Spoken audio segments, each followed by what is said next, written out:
Dari Revan Ramadhani. Dan ini dari Nur Revan Ramadhani.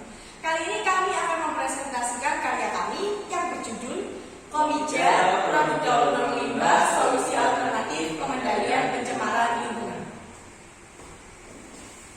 Berdasarkan data dari SIPSN menyebutkan bahwa total sampah nasional tahun 2021 sekitar 25 juta ton lebih per tahun. Sampah yang sudah terkelola hanya 67,45% atau sekitar 17 juta lebih ton per tahun. Namun masih ada sampah yang tidak terkelola sekitar 32,55%, sekitar 8 juta ton lebih per tahun.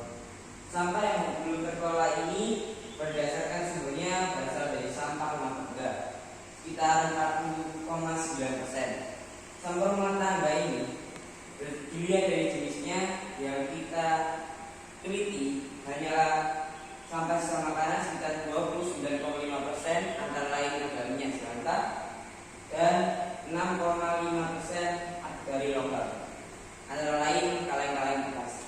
Berdasarkan hasil pengamatan kami dari data ini, kami mencoba mengangkat masalah ini menjadi sebuah karya tulis kami yang berjudul Komijel Produk Daur Ulang Limbah Solusi Alternatif Pengendalian Pencemaran Lingkungan. Next. Adapun rumusan masalah dari penelitian ini adalah apakah komijel dapat efektif sebagai solusi pengendalian pencemaran lingkungan. Sedangkan tujuan penelitian ini adalah yang pertama untuk meningkatkan komijel, yang kedua untuk menanamkan rasa kepedulian terhadap masyarakat, dan yang ketiga memanfaatkan kembali limbah domestik untuk produk yang memiliki nilai ekonomis dan daya guna. Yang keempat adalah meningkatkan kesejahteraan masyarakat. Adapun manfaat dibuatnya penelitian ini dibagi menjadi dua, yaitu untuk masyarakat dan untuk pemerintah. Bagi masyarakat diharapkan dapat melakukan kegiatan keseharian yang ramah lingkungan sebagai bagian dari kepedulian terhadap lingkungan. Dan yang kedua, memiliki budaya aktif melakukan daur ulang menjadi produk yang memiliki nilai ekonomis. Bagi pemerintah, yang pertama mendukung pembangunan daerah mencegah limbah lingkungan bersih dari pencemaran. Yang kedua, mengurangi risiko dampak buruk bagi lingkungan. Yang ketiga, memberi nilai ekonomi bagi masyarakat. Dan yang keempat, mengurangi pembuangan limbah ke lingkungan hidup. Kita masuk ke materi yang kedua, yaitu tentang kajian besar. Apa itu komijel? Komijel merupakan produk daur ulang limbah berupa koper bersumbu yang berbahan bakar minyak. Komijel merupakan produk daur ulang. Lantas apa itu daur ulang? Daur ulang sendiri memiliki arti yaitu proses mengubah bahan bekas menjadi bahan baru sesuai dengan prinsip pengelolaan sampah yaitu 3R, reduce, reuse, dan recycle. Adapun beberapa manfaat dari daur ulang diantaranya mengurangi jumlah limbah, mengurangi penggunaan sumber daya alam, dan menjaga keseimbangan ekosistem. Next. Menurut strategi tahun 2020, limbah berdasarkan sumbernya dibedakan menjadi 3, yaitu limbah domestik, limbah industri, dan limbah pertanian. Yang menjadi konsentrasi kami adalah limbah domestik, yaitu sisa buangan yang dihasilkan dari kegiatan rumah tangga yang dibuang di lingkungan. Dalam penelitian kami, limbah yang kami teliti adalah limbah minyak jelantah dan limbah kaleng. Apa itu minyak jelantah?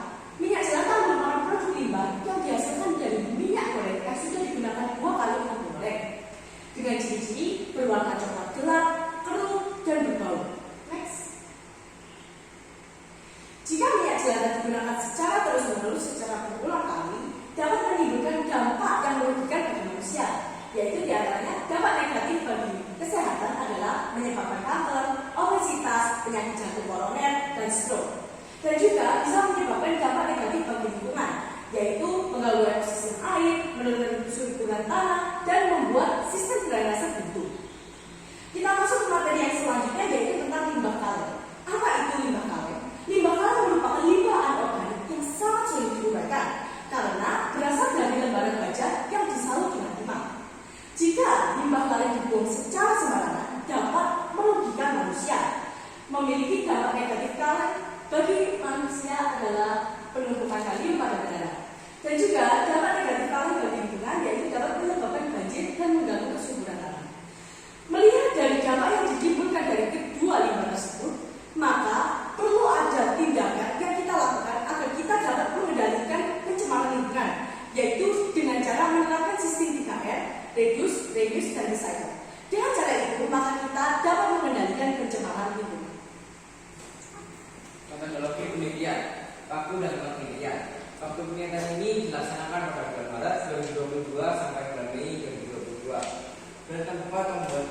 tempat penelitian ini dilakukan oleh tempat yang berbeda.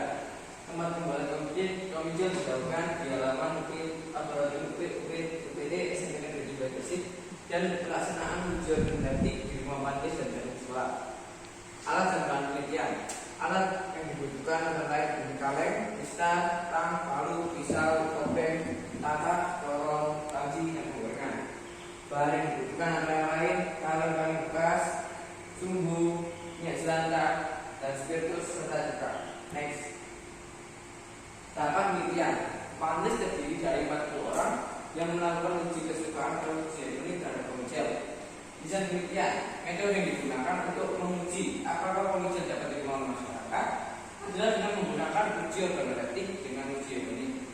Panel diminta untuk memberikan kesan suka atau tidak suka terhadap suatu karakteristik mutu yang disajikan dan dilanjutkan dengan nilai kesukaannya. Next. Berikut adalah lomba uji kesukaan atau uji elektronik. Beberapa aspek yang dinilai adalah bentuk kompor, kualitas nyala api, warna api, asap yang dihasilkan, dan penggunaan bahan bakar. Aspek ini dinilai dalam 7 tingkat dari sangat tidak suka sampai sangat suka. Next. Berikut adalah diagram alur proses pembuatan komicel. Bahan dan alat disiapkan, kemudian mendesain bagian-bagian kompor seperti rangka sumbu, tangki kompor, saringan, dan peluru panci. Setelah mendesain bagian-bagian kompor tersebut, merangkai bagian-bagian komicel. Setelah merangkai bagian-bagian komicel, kita melakukan uji coba. Next. Hasil dan pembahasan. Tabel hasil uji elektronik panelis data penggunaan komicel. Aspek yang pertama, bentuk kompor. Hasil uji elektronik panelis terhadap bentuk kompor didapat hasil 5,93 yang dikategorikan suka. Panelis menyatakan suka dikarenakan kreatif dan inovatif. Yang kedua, kualitas nyala api. Hasil uji elektronik terhadap kualitas nyala api didapat hasil 4,78 yang dikategorikan agak suka. Panelis menyatakan agak suka dikarenakan nyala api kurang rata dan cukup panas. Aspek yang ketiga, warna api. Hasil uji elektronik panelis terhadap warna api didapat hasil 4,60 yang dikategorikan agak suka. Panelis menyatakan agak suka dikarenakan warna api agak merah.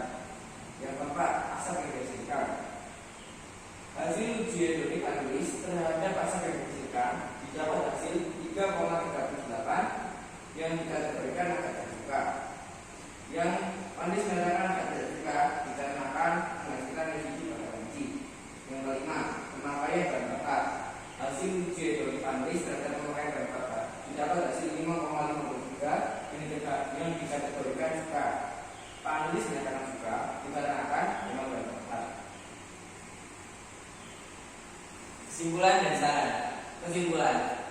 Berdasarkan hasil uji organoleptik pada panelis menunjukkan bahwa komicel dapat cukup efektif sebagai solusi pengendalian pencemaran lingkungan. Saran, perlu dilakukan penelitian lanjutan terkait bentuk sarangan, daya kompor, dan mengurangi residu pada panel tersebut. Demikianlah presentasi dari tim saya.